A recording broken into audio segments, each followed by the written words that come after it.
Hey everyone, I hope you guys are enjoying a little downtime and looking forward to a golf season next spring. I just thought I would do a fun video. A couple of things that spurred me on to do this morning. First, I had a bit of time, and second, good friend of mine, Clint, had eye surgery on Thursday, and I thought he'd like to watch a video, and especially this video. In 2025, it'll be 20 years since I took the master's course and got my master's certification with the Canadian Golf Teachers Federation. And a lot's changed in 20 years. I like to think that I'm a lot smarter, but that's not always the case when I'm playing golf. But today, I'm gonna go through, just for fun, the top 5 things that I've incorporated into my golf game that I wished I had known 20 years ago. While I'm doing that, we're gonna have some fun. I've got the SkyTrack Christmas range going on there. And as I tell you, each thing that I want you guys to understand, I'm gonna hit 1 or 2 shots and see if I can hit the bullseye at 150 yards. It's hanging at 150 yards, so I actually need to hit it about 162 in the air. And I'm warmed up, I've hit a few balls. So hopefully in my top 5 list of things that I incorporated into my golf game since taking the master's course, hopefully I can hit one of the bullseyes in 5 or 10 shots. I might hit 2 shots before I go on to the next item. So actually I'm gonna hit one and then I'll get started. So I got an 8 iron here, and we're gonna just try and see if I can't get it out there to get started. Well, I hit it pretty good right off the bat.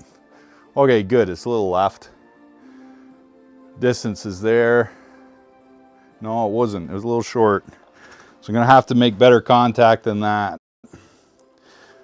So the first thing that I would say in my top 5 at number 5 is I've learned that the 3-wood is no longer an important golf club to me. Whether I'm playing, a longer golf course or a shorter golf course, I find that between driver and 5-wood, I don't need a club in between there, other than sometimes I like the mini driver.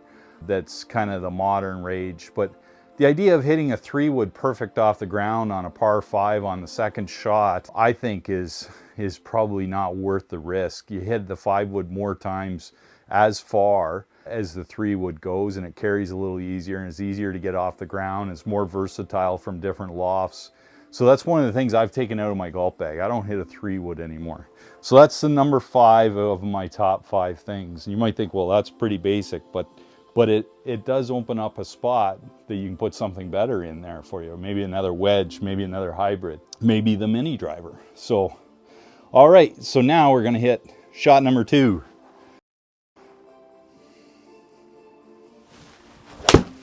We'll hit that one better. Might be a bullseye on shot number 2. Oh, shot number 2 with a bullseye. How's that?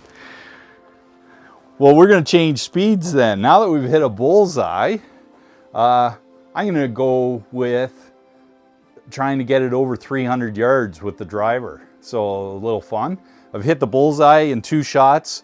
I did tell you I warmed up. I hit a few shots before that, but I didn't hit very many bullseyes. So that was a nice one. All right, number 4, irons are for precision. A little shorter backswing can be so good to get more accuracy. That swing, if I replay it, it might not look short to you, but compared to my driver swing, which you're about to see, it's significantly longer. So gonna move into the driver, but number 4 is using irons for precision. Shorten your backswing and have a little short load and still lots of acceleration, but what you're gonna do is start hitting the ball in the middle of the face. It gets the same amount of distance. So now I'm still hitting the Strixon driver, which I've loved, and the more I hit it and the more data I get, I really seem to hit it good. Right now I've got not the most expensive shaft in the world, but it seems to work pretty good.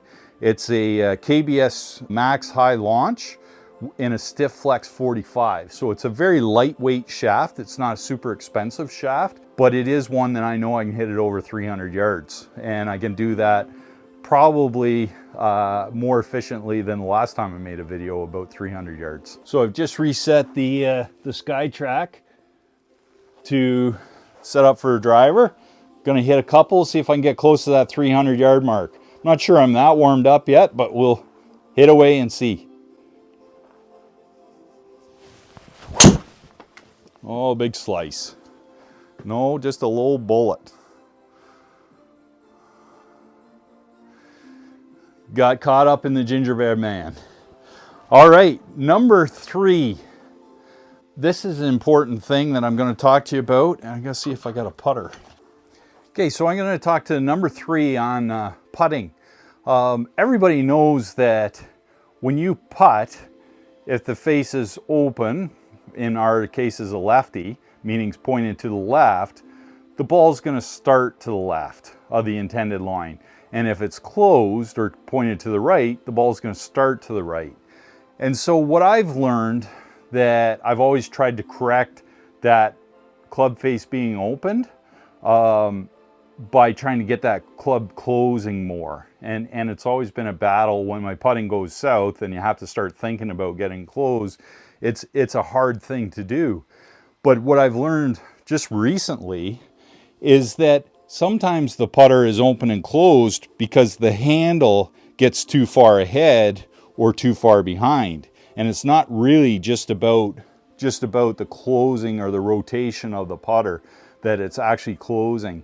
It's more what in golf we would call that a high handle block, where this hand would not release the putter head or the club head, and we would get a block. And we can get that in our putting too. So if the hands get ahead, that opens the club face. And it's probably the number 3 most important thing that I've learned in the last kind of 20 years about putting. It's not just about getting that to release, it's about getting the relationship or the timing between the end of the putter and the putter face. Okay, so we're gonna hit another driver now. So that first one wasn't real good. So let's see if we can't get going here. Got to hit the range to get any distance.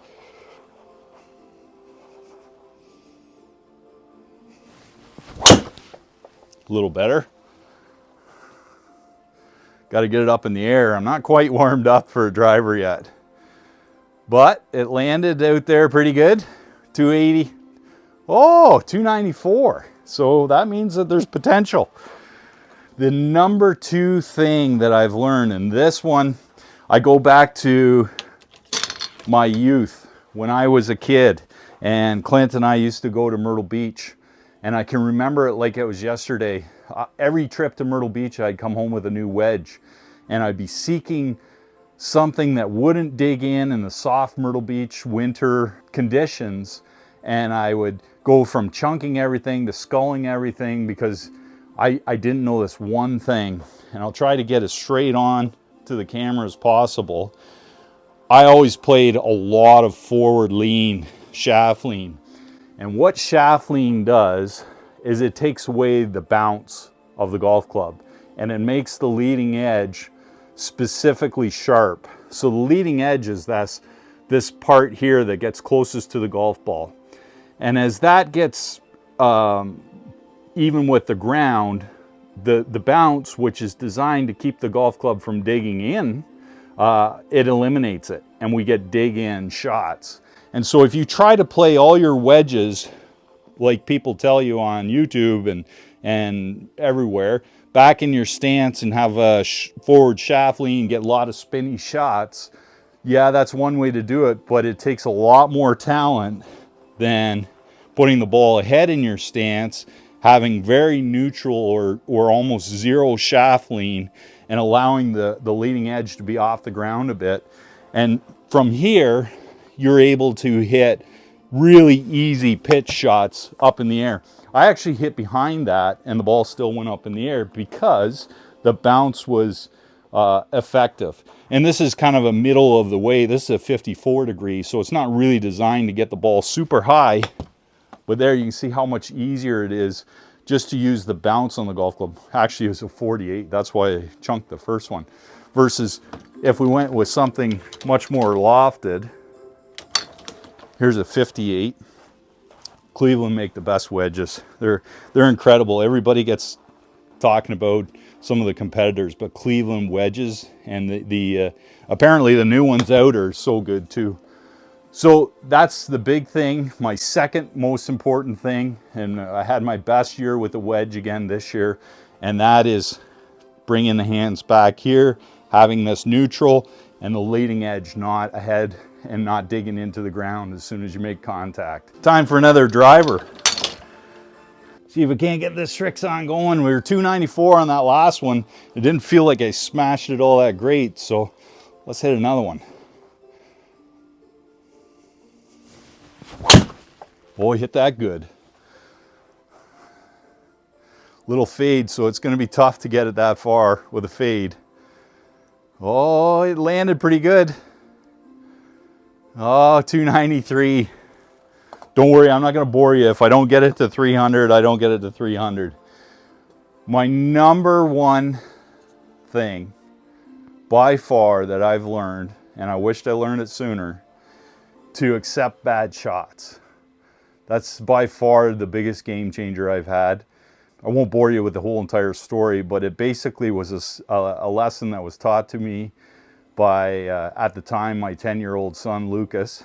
He's a phenomenal athlete, very good golfer, very compact, natural golf swing.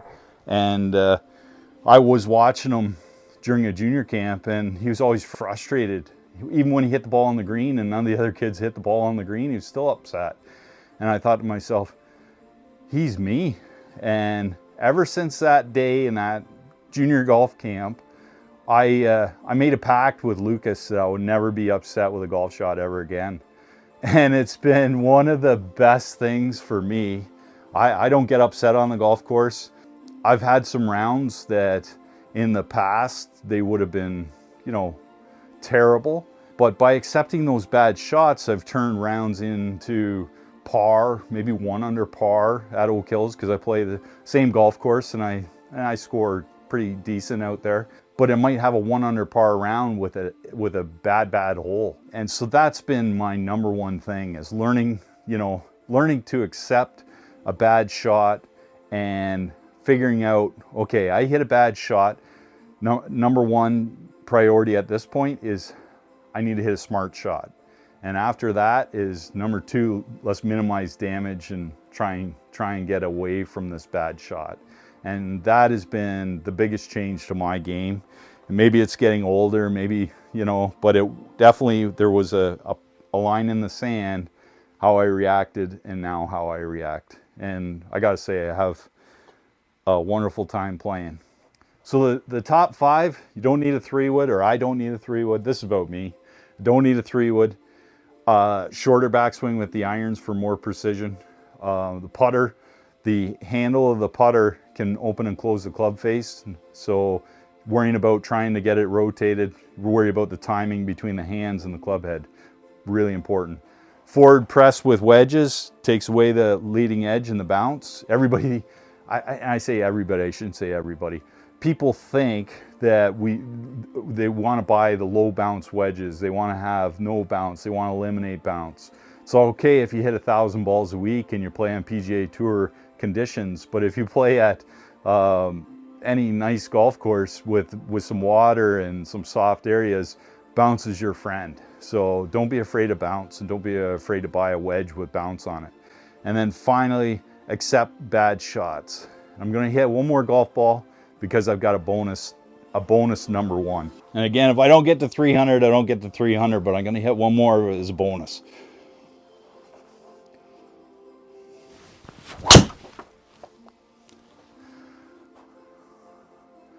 Oh, if this doesn't hit a gingerbread man, it's pretty good. Oh, it's too high. Went too high. I just popped it up a little bit. So my bonus, top 5, number 1 asterisk is listen to your older golf buddies. They are full of good information, and when they tell you something, they probably have experienced doing it bad for a while, and they know what they're talking about. I was pretty fortunate growing up. I grew up with 2 guys that were considerably older than me, and they're really invested in me. They wanted me to be a golfer beyond what they could be. And it's funny because now all the lessons that we worked on and that the time that Clint and Jack spent with me, I'm kind of realizing, man, if I just had listened, I would have been a lot smarter a lot earlier. And I really appreciate everything that both of those guys ever did. And I encourage you guys, if you don't have an older golf buddy, seek one out. They're not hard to find. There's guys out there that are full of life experience. I have them at hockey too. I have some great guys that I play hockey with that are very knowledgeable, and enjoy talking to them. And if you're that older guy, seek out a younger guy to play golf with, or a younger lady, like, and if you're a lady, like, having a mentor, it could be in my top 5 as well, as you learn by teaching. So if you're helping somebody with their game, you're going to get better at your own game. So I really appreciate that. I hope you enjoyed this video, and I hope that you can apply one of these things to your own game. Take care. Have a great day. Should I do one more shot? One more driver?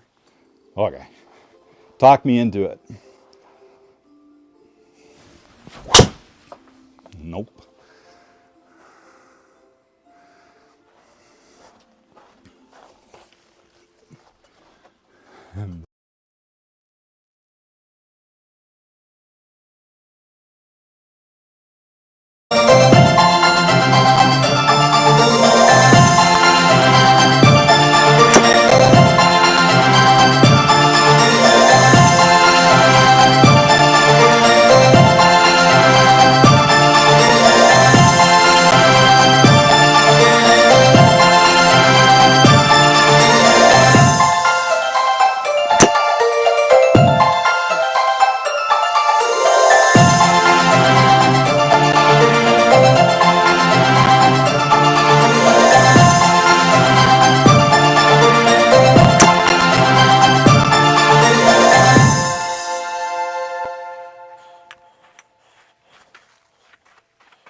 Don't hit a gingerbread man. Go under his legs.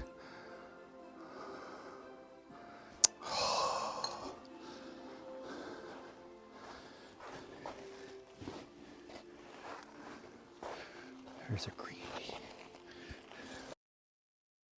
I'm soaking wet with sweat. This is the last one, no matter what.